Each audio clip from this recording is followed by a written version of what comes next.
নমস্কার, আমি জ্ঞানপ্রকাশ বাগ। আজ দ্বিতীয় পর্বে আপনারা আমার লেখা বইয়ের কিছু অংশ সুস্মিতা দেবীর নিজের মুখে সাংবাদিকের কাছে দেওয়া উপদেশ, এসকেপ ফ্রম তালিবান সিনেমার পরিচালক উজ্জ্বল চট্টোপাধ্যায় মহাশয়ের কিছু কথা শুনতে পাবেন। আমার পরিচয় যদিও অজানা নয়, তথাপি আমার লেখা বই যখন পাঠ করছি তখন প্রথম থেকে বলাই ভালো। কাবুলিওয়ালার বাঙালি বই লেখিকা সুস্মিতা বন্দ্যোপাধ্যায়ের আত্মকাহিনী অবলম্বনে এবং পরবর্তীকালে যা ঘটেছে এবং সুস্মিতা দেবী ও জানবাজ খাঁয়ের সাথে আমার সাক্ষাতের পর আমি যা জানতে পেরেছি তার সংক্ষিপ্ত অভিজ্ঞতা সম্মিলিত আমার লেখা বই বীর নারী সুস্মিতা কাবুলিওয়ালার বাঙালি বউ। মানিকতলার বিখ্যাত ঘড়িবাড়ি, যে বাড়িতে থেকেই সুস্মিতা দেবীর সাথে জানবাজ খাঁর পরিচয় হয়, এই সেই মানিকতলার ঘড়িবাড়ি। লেখিকা সুস্মিতা দেবী 1995 থেকে 2013 পর্যন্ত বহু বই লিখেছেন। তার মধ্যে এক বর্ণ মিথ্যে নয়, কাবুলিওয়ালার বাঙালি বউ ও তালিবান, আফগান ও আমি, এই তিনটি বইয়ের আত্মজীবনী নিয়ে লেখা বই অবলম্বনে সিনেমা এসকেপ ফ্রম তালিবান। কালরাত্রি ও গন্ডি সিনেমার সফল পরিচালককে সুস্মিতা দেবী রাজি করাতে পেরেছিলেন তাঁর আত্মজীবনী নিয়ে লেখা বইয়ের সিনেমা করার জন্য। শুনুন উজ্জ্বল চট্টোপাধ্যায় মহাশয়ের মুখে কিছু কথা। ছবি করার জন্য এটাই আমার সব থেকে বেশি প্রেরণা জুগিয়েছিল।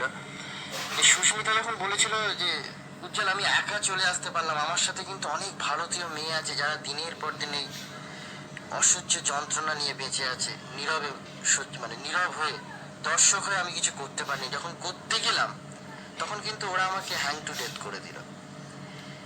তা এই মানসিকতাটা আমার সুস্মিতার দারুণ ভালো লেগেছিল। সেখান থেকে আমি দেখেছিলাম আমি যে ধরনের ছবি করি, একটা উমেন্স লিভ বা নারী স্বাধীনতা, সেটা হয়তো এটাকে প্রত্যক্ষ বা পরোক্ষভাবে সাহায্য করবে। কাস্টিং এখনো পর্যন্ত আমি তিনজনের সাথে কথা বলেছিলাম। একটা হচ্ছে টাবু, আর গোবিন্দ নামদেও, আর সুকৃতি, আরোরা সুকৃতি বলে। টাবু কনফার্ম, যদি ডেট অ্যাভেলেবেল হয় তাহলে টাবুই করবে। এসকেপ ফ্রম তালিবান সিনেমাটি এখন আপনারা অ্যামাজন প্রাইমে দেখতে পাবেন। দেখুন পরিচালক উজ্জ্বল চট্টোপাধ্যায় মহাশয় কীভাবে শুটিং করেছিলেন।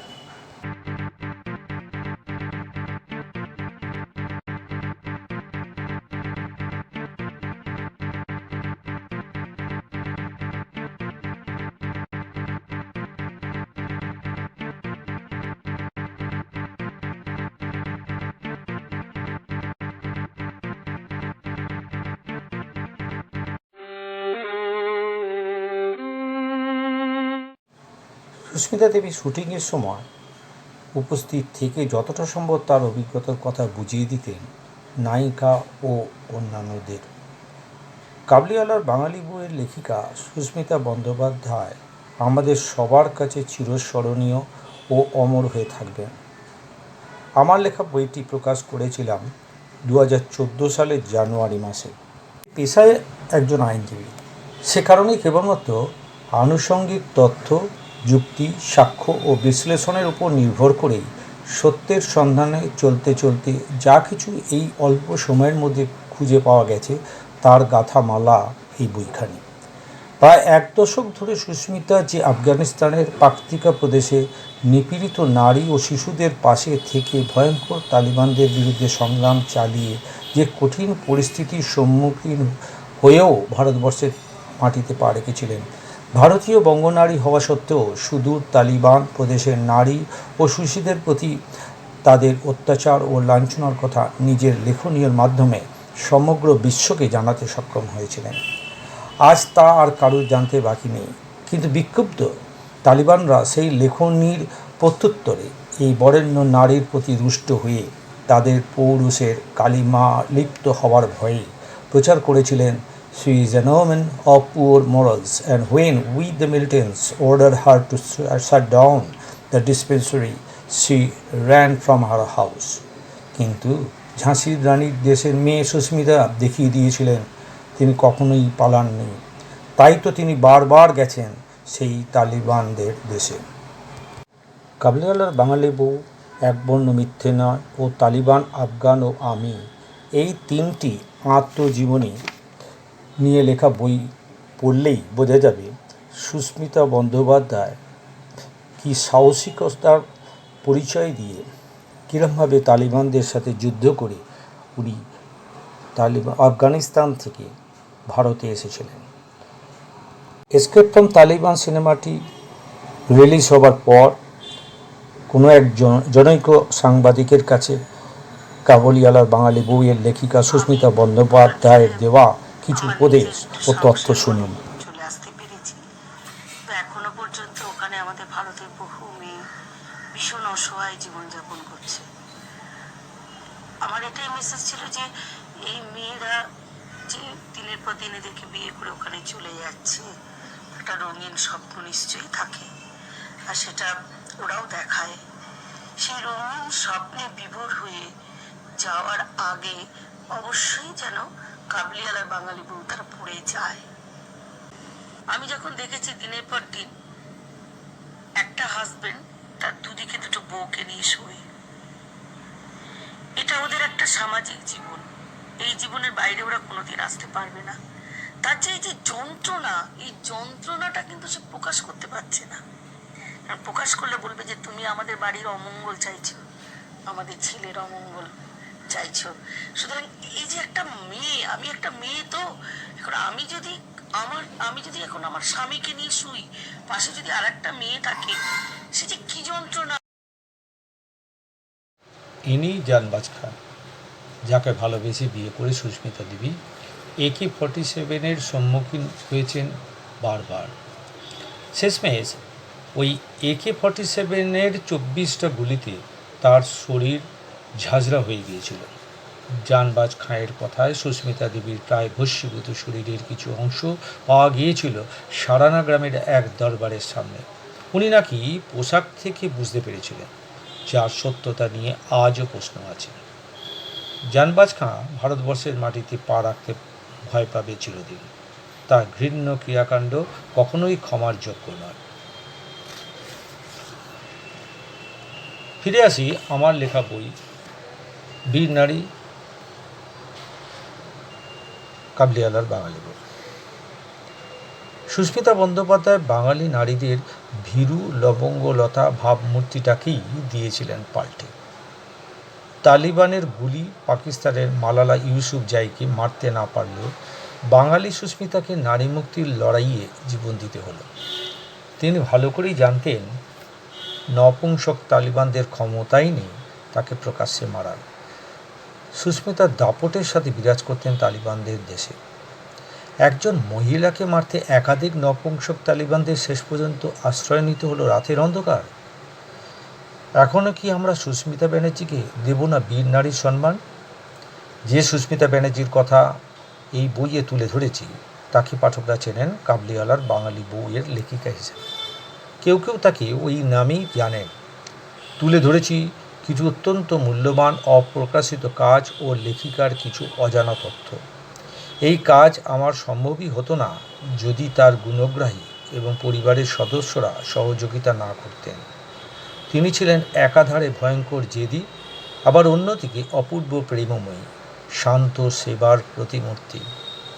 মৃত্যুরূপী ভয়ঙ্কর তালিবান নেতা মোল্লা উমরের চোখে চোখ রেখে প্রতিবাদ করতে পারেন যিনি, সেই তিনিই আবার আফগানিস্তানের নারী ও শিশুদের জন্য ভারত ও পাকিস্তান থেকে ওষুধপত্র জোগাড় করে নিয়ে গিয়ে তাদের চিকিৎসা এবং সেবায় নিজেকে সম্পূর্ণভাবে নিমগ্ন করেছিলেন। তার জীবন ছিল অনিয়ন্ত্রিত, আবার তিনি জীবনের ঝুঁকি নিয়ে মাওবাদী অধ্যুষিত কাকড়াঝোড়, আমলাশোল, আমঝরনায় আলুর বস্তা, খাবার দাবার সঙ্গে নিয়ে হাজির হয়েছিলেন। আর অরুণ, বানেশ্বর, বনমালী, সুশীল, কামাল, গঙ্গা, কৈলাস, মুরা, বিভূতি, গোপীনাথদের মধ্যে দাঁড়িয়ে তাদের একত্রিত হবার আর বেঁচে থাকার মন্ত্র শিখিয়েছিলেন। ব্যয় করেছেন নিজের অর্থ ওই পীড়িত অনাহার ক্লিষ্ট আদিবাসীদের জন্য।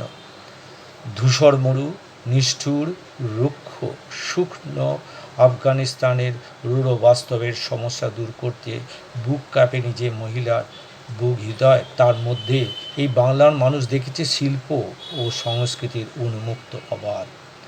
জানবাজের প্রেমে পাগল হয়ে ছুটে গিয়েছিলেন সুদূর সাহারানে। চরম উপেক্ষা, অপমান, অনাদর ও প্রেমে প্রত্যাঘাত হয়ে ধীরে ধীরে মানুষটি নিজেকে সে দেশে লাঞ্ছিত, অবহেলিত, নিপীড়িত, অসহায় নারীদের জন্য বিলীন করে দিয়েছিলেন। সেই মানুষটির মনে তারপরও প্রেম এসেছে, পেয়েছিলেন ভালোবাসার মানুষ। অনেকের কাছে তিনি ছিলেন মহীরূহ, ছিলেন অবলম্বন।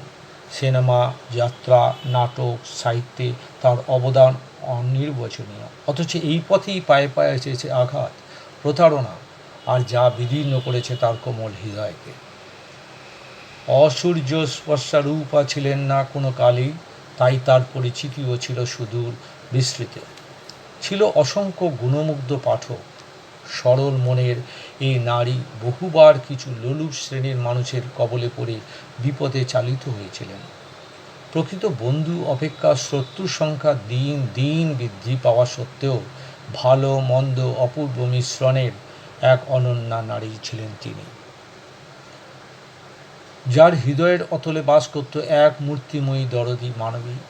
সুস্মিতা একাধারে যেমন দুর্গতি নাচিনী রূপে উগ্র তালিবানদের বন্দুকের সামনে বুক চিতিয়ে সংগ্রাম করে গেছেন, আবার তেমনই মমতাময়ী রূপে জীবনের শেষ দিন পর্যন্ত অবহেলিত, লাঞ্ছিত, নিপীড়িত ও নির্যাতিত নারী ও শিশুদের চিকিৎসা ও সেবায় নিজেকে নিমগ্ন করে গেছেন। যে প্রিয়জনেরা একদিন বাঁচার অবলম্বন স্বরূপ সুস্মিতাকে হাতিয়ার করেছিলেন, আবার তারাই দুর্দিনে তাচ্ছিল্যের সাথে মুখ ফিরিয়ে নিয়েছেন। প্রয়োজনে ভর্ৎসনাও করতে ছাড়েননি। অনেকেই নিজেদের উত্তরণ ঘটিয়ে তাকে ঠকিয়ে ছুঁড়ে ফেলে দিয়েছেন, এমনকি তার জীবন নাশের চেষ্টাও করেছেন। এত আঘাত, অবহেলা, ধর্মান্ধদের তীব্র ঘৃণা, হুমকি, চরম অবমাননা, আর্থিক অনটন সত্ত্বেও পরিবারের মানুষের প্রতি কর্তব্যে ছিলেন অবিচল। এই আঘাত, বঞ্চনা, অর্থাভাব সত্ত্বেও জীবনের শেষ দিন পর্যন্ত তিনি ছিলেন প্রাণবন্ত ও নির্ভীক। যার মৃত্যুটাও এক ভয়ঙ্কর রহস্য। কে মারল, কারা মারল, কেন মারল, কোন প্রশ্নের জবাব নেই আমাদের কাছে। কে দেবে জবাব?